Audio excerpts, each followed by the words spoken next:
और पूरा रास्ता गंगा जमुना इंटरसेक्ट तो एक तो वो है और एक हाँ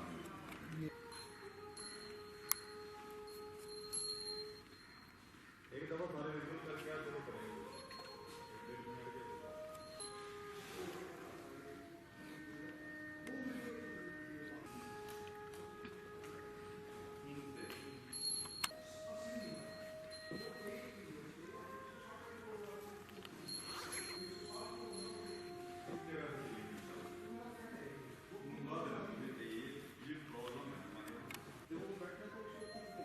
आ जाते हैं फिर छोटे दिन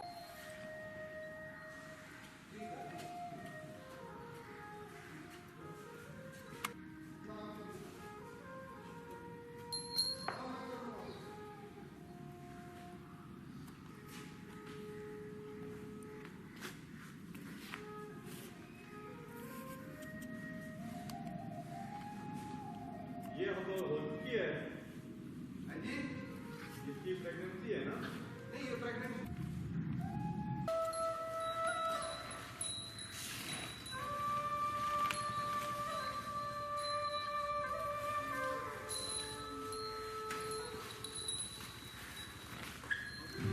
करो पहले पीछे से कवर करो इसको तब वो सारों की रिएक्शन आएगा इधर वालों का भी करो ना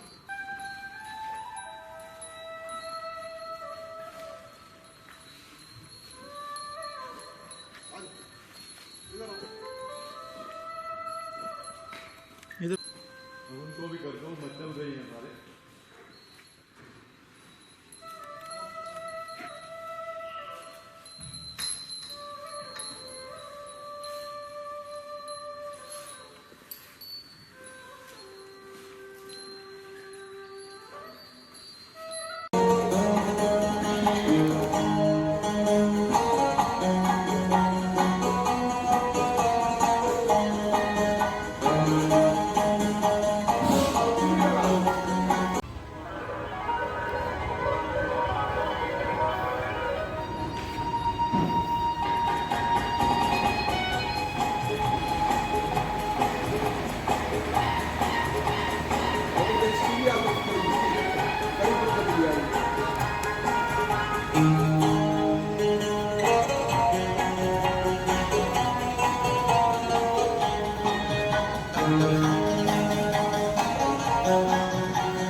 जो है वर्णन किया जाता है कि गऊ में जो है बांसुरी की धुन पे या कोई भी संगीत है या जिस टाइम तानसेन गाया करते थे हिरन आया करते थे तो इन सभी चीज़ों को तथ्यों को देखते हुए हमने उसको सोचा क्यों ना इसको वैज्ञानिकीय तौर पे प्रमाणित किया जाए। तो उसी कड़ी में हमने जो है जलवायु परिवर्तन परियोजना के तहत जो निकरा परियोजना है हमारी उसमें एक छोटा सा एक्सपेरिमेंट प्लान किया। तो उस एक्सपेरिमेंट में हमने ये पाया कि जब जब हमने बांसुरी की धुन बजाई या जो हमारा भारतीय संगीत है अलग अलग राग अलग अलग इस टाइप का जो इंस्ट्रूमेंटल म्यूजिक है अगर हम उसको थोड़ी वॉल्यूम पे चलाते हैं तो पशुओं के अंदर हमें बहुत ही अच्छा प्रभाव जो है वो देखने में आया है।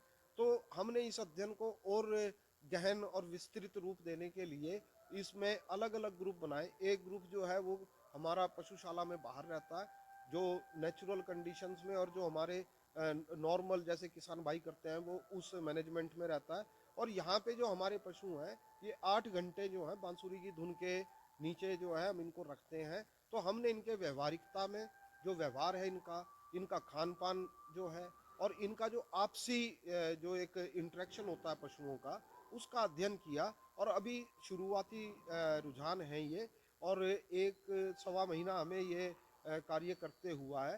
तो हमने उसमें ये पाया है कि जो इनका आराम करने का समय है उस समय में इनके चेहरे पे बिल्कुल शांति देखी जा सकती है, कोई डिस्टरबेंस इस टाइप की नहीं रहती है इनमें जो है। चारा जो है और दाना दाना हम इनको जो हमारा स्टैंडर्ड है उसके हिसाब से देते हैं लेकिन हमने जहाँ तक देखा चारे की खपत तकरीबन 20% के करीब जो है वो इनकी इंक्रीज हुई है। और जो ग्रोथ रेट है इनका ये तकरीबन 550-600 ग्राम प्रति दिन से लेकर के 750 से 800 ग्राम प्रतिदिन आ रहा है हमारा। और ग्रोथ रेट जो है बहुत ही अच्छा इसमें प्रभाव हमें लगा है एज कम्पेयर टू जो दूसरे पशु हैं हमारे उनके कंपैरिजन में। तो अगर हम इसमें ये देखें कि जो ग्रोइंग एनिमल है, ये बछड़ियाँ जो है हमने 4 से 6 महीने की उम्र से ली थी हमने। इन पे इससे पहले दूसरे एक्सपेरिमेंट किए और उनका भी डाटा हमने इकट्ठा किया और जो खून के नमूने लिए हैं वो भी हमारे पास अभी सुरक्षित हैं। तो उनमें अलग अलग हम अलग अलग एक्सपेरिमेंट्स का जो है वो ले रहे हैं इसमें कि किन तजुर्बों से या एक्सपेरिमेंट से इन पशुओं में अच्छा फ़ायदेमंद इफेक्ट आया है। तो इसकी विस्तृत जानकारी हम कुछ समय बाद जो है जब हमारा डाटा एनालिसिस हो जाएगा उसमें देंगे। लेकिन जब हमने दूसरे प्रयोग किए उसमें सबसे बढ़िया जो इफेक्ट हमें लगा वो इस म्यूज़िक का जो संगीत हम इनको दे रहे हैं 8 घंटे सुबह से लेकर शाम तक, उसके बीच में जो है हमें काफ़ी अच्छा इसका प्रभाव लग रहा है।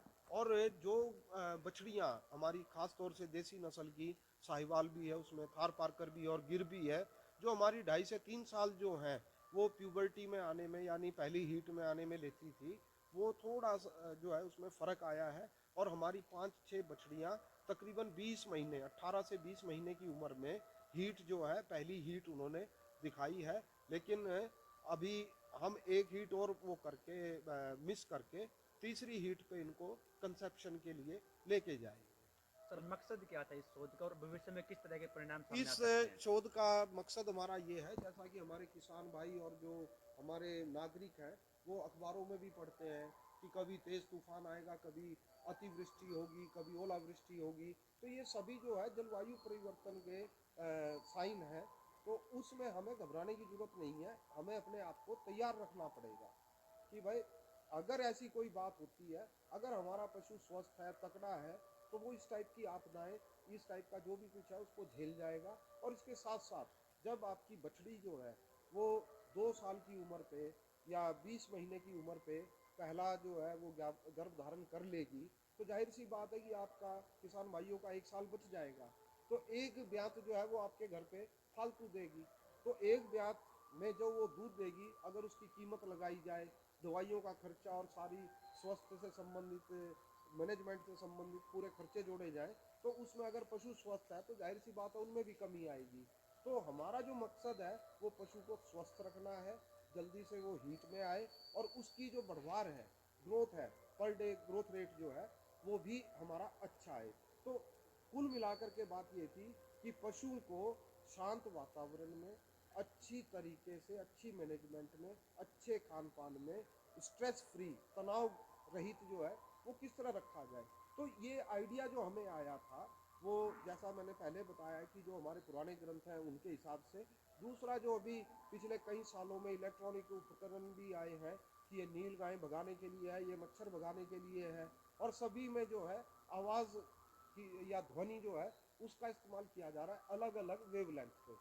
तो हमारा जो आगे है ये लंबा चलेगा, हमारा जो एक्सपेरिमेंट है इसमें हम किस वेवलेंथ पे पशु का क्या बिहेवियर है और कौन सी वेवलेंथ जो है उसके लिए सबसे ज़्यादा आरामदायक और उसको तनाव रहित करने में हेल्पफुल है, उन चीज़ों पे भी हम आगे जाएंगे। और इसमें एक्सपेरिमेंट के दौरान हम इनके अलग अलग पैरामीटर्स जैसे फिजियोलॉजिकल रिएक्शंस हैं, हार्मोन्स हैं, इन सब की ग्रोथ रेट है, इनका बॉडी का जो गर्थ है, सारी चीज़ें जो हैं हम बड़े उससे रिकॉर्ड कर रहे हैं। और आज मतलब तकरीबन 6 से 8 महीने बाद जब ये गर्भ धारण हो जाएगा सभी पशुओं का और वो गाभिन हो जाएंगी, उस दौरान भी हम उनका ग्रोथ रेट और वो सारी चीज़ जो है उसको नोट करके एक कंक्रीट जो कंक्लूजन है किसान भाइयों के लिए वो देंगे कि इस धुन पे, इस ध्वनि पे, इतने मेगाहर्ट्ज पे, इतनी वेवलेंथ पे अगर आप म्यूज़िक अलग अलग स्टेज में बजाते हैं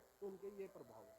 तो सर क्या जो ये म्यूजिक है इससे दुधारू पशुओं के दूध पे भी प्रभाव पड़ता है? अभी हमने दुधारू पशुओं पे तो इसका एक्सपेरिमेंट नहीं किया, लेकिन हम अभी ग्रोइंग जो हीफर्स हैं, हमारी बछड़ियाँ हैं, इनके ऊपर कर रहे हैं। जब इनके ऊपर अच्छा प्रभाव है तो जाहिर सी बात है कि जब ये माँ बन करके आगे दूध में आएंगी तो इनका जब ये स्वस्थ रहेंगी तो दूध उत्पादन तो अपने आप ही बढ़िया रहेगा। और इनका जो हमने देखा है खर्चा इनके रख रखाव पर, खासतौर से ट्रीटमेंट का खर्चा, अभी तक ईश्वर की दया से कोई ज़्यादा हमें खर्चा नहीं करना पड़ा। केवल पेट के कीड़ों की दवाई हमने इनको हर महीने दी, पहले 6 महीने तक, और उसके बाद अब हर तीसरे महीने हम इनको पेट के कीड़ों की दवाई ज़रूर देते हैं। अदरवाइज इसमें कोई भी हमें वैसा एंटीबायोटिक या इस टाइप के खर्चे हमें नहीं करने पड़े, क्योंकि पशु स्वस्थ है। आपका परिचय सर? मैं डॉक्टर आशुतोष हूँ और मैं निक्रा परियोजना का प्रभारी हूँ, और अप्रैल से ये कार्यभार मैं देख रहा हूँ।